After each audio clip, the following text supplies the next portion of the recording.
Radio City.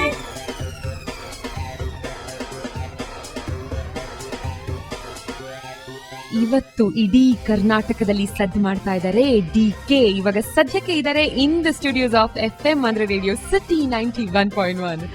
ಆಯ್ತಲ್ಲ ಕಡೆ morning ಇದು ಸೌಜನ್ಯ ನಿಮ್ ಜೊತೆ ಅಂಡ್ ಡಿಕೆ ನನ್ನ ಜೊತೆ. ಸರ್ ಇವಾಗ ಸೌಜನ್ಯ ಫುಲ್ ಖುಷಿ.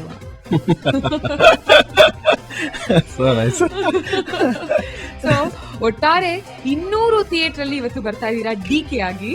So first of all Prem ಅವ್ರಿಗೆ welcome to the studios of Radio city.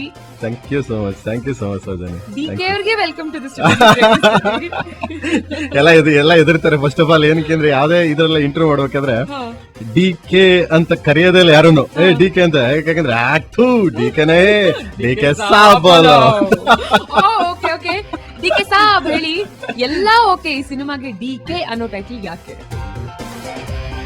Super question. Basic actually ಅದು ತುಂಬಾ ಸ್ಟ್ರಾಂಗ್ ಟೈಟ್ಲು. ಡಿಕೆ ಬಂದ್ಬಿಟ್ಟು ಎಲ್ಲರಿಗೂ ಗೊತ್ತಿರೋದು. ಆಮೇಲೆ ತುಂಬಾ ಸ್ಟ್ರಾಂಗ್ ಅಂಡ್ ಪವರ್ಫುಲ್ ಟೈಟ್ಲು ಅಂತ. ಇದು ಡಿಕೆ ಶಿವಕುಮಾರ್ ಅವ್ರಿಗಾಗ್ಲಿ ಬೇರೆ ಇದಕ್ಕಾಗ್ಲಿ ಯಾವ್ದು ಸಂಬಂಧ ಏನಿಲ್ಲ. Only entertainment family cinema. So ನಾವ್ ಯಾವ ಉದ್ದೇಶ ಇಟ್ಕೊಂಡು ಯಾರಿಗೆ ಕಾಲ ಎಳೆಯೋದು ಪೊಲಿಟಿಕಲ್ ಅದ್ರ ಬಗ್ಗೆ ಯಾವ್ದು ಸಿನಿಮಾ ಮಾಡಿಲ್ಲ. ಡಿಕೆ ಟೈಟ್ಲ್ ಒಂದು ಪವರ್, ಅದಕ್ಕೋಸ್ಕರ ಅದನ್ನ ಹೆಸರಿಗೋಸ್ಕರ ಡಿಕೆ ಅಂತ ಇಟ್ಟಿದೀವಿ. ಈ ಸಿನಿಮಾದಲ್ಲಿ ನಿಮ್ಮ ಹೆಸರೇನು? ಡಿಕೆ ಬರೀ ಡಿಕೆನ ಅಥವಾ ಅದಕ್ಕೆ ಏನಾದ್ರು ಆಕ್ಚುಲಿ ಅದೇನಾಗಿದೆ ಇನ್ಸ್ಪೈರ್ ಬೈ ಡಿಕೆ ಶಿವಕುಮಾರ್. ಅದ್ರಲ್ಲಿ ಏನಾಗಿದೆ ರಾಬನ್ ಗೌಡ ಅಂತ ಬರುತ್ತೆ.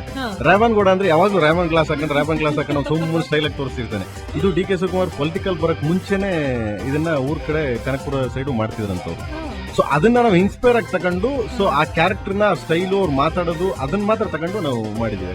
ಓಕೆ, ರೀಸೆಂಟ್ ಆಗಿ ಅವ್ರ ಮನೆಗೆ ಹೋಗಿ ಅವ್ರನ್ನ ಮೀಟ್ ಮಾಡಿ ಆಮೇಲೆ ಅವ್ರನ್ನ ಇನ್ವೈಟ್ ಮಾಡಿ ಅವ್ರ ಕೈಲೇ ಪ್ರೋಮೋ ಲಾಂಚ್ ಮಾಡಿಸಿ ಎಲ್ಲ ಮಾಡಿಸಿದ್ರಿ. ಏನಂದ್ರು ಸಿನಿಮಾ? ನನಗೆ ಮೊದಲನೇದಾಗಿ ಏನಪ್ಪಾ ಅಂದ್ರೆ ನನಗೆ ತುಂಬಾ ಕ್ಲೋಸ್, ತುಂಬಾ ಅವ್ರು ನನಗೆ ತುಂಬಾ ಒಂಥರ ಫ್ಯಾಮಿಲಿ ಫ್ರೆಂಡ್ ಇದ್ದಂಗೆ ನನಗೆ. ಎರಡನೇದು ನಾನ್ ಸಿನಿಮಾ ಮಾಡ್ತಾ ಇದ್ದೀನಿ ಅಂತ ಫಸ್ಟ್ ಡೈರೆಕ್ಟರ್ ಕರ್ಸಿಯಾರೆ. ಬಂದ್ಬಿಟ್ಟು ಪ್ರಕಾಶ್ ಅವ್ರು ಕೇಳಿಯಾರೆ ಪ್ರೇಮ್ ಸಿನಿಮಾ ಮಾಡ್ತಾರೆ ಬಟ್ ಅವ್ನು ನಾನು ಕೇಳಕ್ಕಾಗಲ್ಲ ಅಪ್ಪ ನೀನ್ ಏನ್ ಮಾಡ್ತಿದ್ದೀನಿ ನಂಗೆ ಅರ್ಥ ಆಗಲ್ಲ, ಏನ್ ಕತೆ ಇದು ಅಂತ. ಇದೇನು ಅವ್ನು ಹೇಳಿದಾನೆ, ಡೈರೆಕ್ಟರ್ ಹೇಳಿದಾರೆ. ಸೊ ಇಲ್ಲ ಸರ್ ಇದು ಅದು ನಿಮ್ಗೇನು ಸಂಬಂಧ ಇಲ್ಲ. ನನ್ಗೆ ಆ ವಿಷಯ ಗೊತ್ತಿರಲಿಲ್ಲ. ನಾನು ಮೊನ್ನೆ ಕನಕಪುರದಕ್ಕೆ ಹೋಗ್ತಾ ಇದ್ದಾರೆ. ನಾನು ಫೋನ್ ಮಾಡಿದೆ. ನಾನು ಫೋನ್ ಮಾಡ್ಬಿಟ್ಟು ಬಾಸ್ ನಂದು ಇದಿದೆ ಟೀಸರು ಮತ್ತೆ ಸಾಂಗ್ಸ್ ನೀವೇ ರಿಲೀಸ್ ಮಾಡ್ಬೇಕು, ದಯವಿಟ್ಟು ಬರ್ಬೇಕು ನೀವು ಅಂತ. ಸರಿ ನೀನು ಒಂದು 5 ನಿಮಿಷ ಬಾಯ್ಲಿ ನೀನು ಮಾತಾಡ್ಬೇಕು ನಿನ್ನ ಹತ್ರ ಅಂದ್ರೆ. ಸರಿ ಆಯ್ತು ಬರ್ತೀನಿ ಬೆಳಿಗ್ಗೆ ಬಾಸ್ ಅಂದ್ಬಿಟ್ಟು ಮನೆಗೆ ಹೋದ್ರೆ ಕೇಳಿದ್ರು ಏನು ಡಿಕೆ ನನ್ಗೆ ಅರ್ಥ ಆಗಿಲ್ಲ ಸರ್, ನನಗೆ ಏನು ಸಾವಿರಾರು ಜನ ಕೇಳ್ತಾರೆ ಮರ ಎಲ್ಲೋದ್ರು ಸರ್ ಏನು ನಿಮ್ ಪಿಕ್ಚರ್ ಮಾಡಿದೆ, ನಿಮ್ ಪಿಕ್ಚರ್ ನಾನು ಎಲ್ಲಾ ಕಡೆ ಹೇಳ್ತೇನೆ, ನನಗೋದಕ್ಕೂ ಸಂಬಂಧ ಇಲ್ಲಪ್ಪ. ಅದು ಪ್ರೇಮ್ ಸಿನಿಮಾ ಮಾಡ್ತಾ ಇರೋದು, ನಾನು ಡೈರೆಕ್ಟ್ರು ಅಲ್ಲ, ಆಕ್ಟ್ರು ಅಲ್ಲ, ಪ್ರೊಡ್ಯೂಸರು ಅಲ್ಲ, ನಾನು ಏನೂ ಮಾಡಿಲ್ಲ. ಅದಕ್ಕೆ ಏನ್ ಪ್ರೇಮ್ ಡಿಕೆ ಅಂತ ಇಟ್ಕೆ ಮಾಡ್ತಿದ್ದಾರೆ, ಸೊ ನನಗೋದಕ್ಕೆ ಸಂಬಂಧ ಇಲ್ಲ ಅಂತ ಎಲ್ಲರಿಗೂ ಹೇಳ್ತೀನಿ. ನನಗೂ ಈಗ ಯಾಕೋ ಡೌಟ್ ಬರ್ತಾ ಇದೆ ಏನಪ್ಪ ಡಿಕೆ ಅಂದ್ರೆ.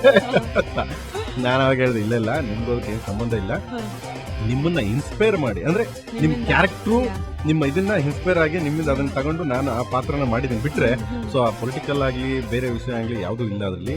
ಏನ್ ಅದ್ರ ಬಗ್ಗೆ ಏನ್ ತಲೆಗೆಸ್ಕೊಬೇಡಿ, ದಯವಿಟ್ಟು ಬನ್ನಿ ನೀವು. ಸೀದಾ ಬಂದು ಟೀಸರ್ ರಿಲೀಸ್ ಮಾಡಿದ್ರು.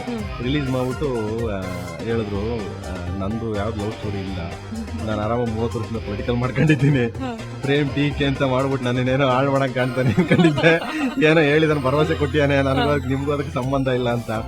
So anyway all the best, ಒಳ್ಳೇದಾಗ್ಲಿ. ನಾನು ಯಾವ ಹುಡುಗಿನ ಲವ್ ಮಾಡಿಲ್ಲ, ಯಾಕಂದ್ರೆ ಹೀರೋಯಿನ್ ಬೇರೆ ಇಲ್ಲೇ ಇದ್ದಾರೆ. ಇದು ಹೆಂಗ್ ಲವ್ ಸ್ಟೋರಿ ಇದೆ ಗೊತ್ತಿಲ್ಲ ನನಗೆ, ರಾ ಲವ್ ಸ್ಟೋರಿ ಅಂತ ಬೇರೆ ಇದೆ ಅಂತ. ಸೊ ನಾನು ಹೇಳಿದೀನಿ ಅವ್ರಿಗೆ ನಥಿಂಗ್ ಎಲ್ಸ್, ನಿಮ್ ಪವರು, ನಿಮ್ ಸ್ಟೈಲು, ನಿಮ್ಮ ಡಿಕೆ ಟೈಪ್ ಇದಕ್ಕೋಸ್ಕರ ಹೆಸರು ಮಾಡಿದೀವಿ.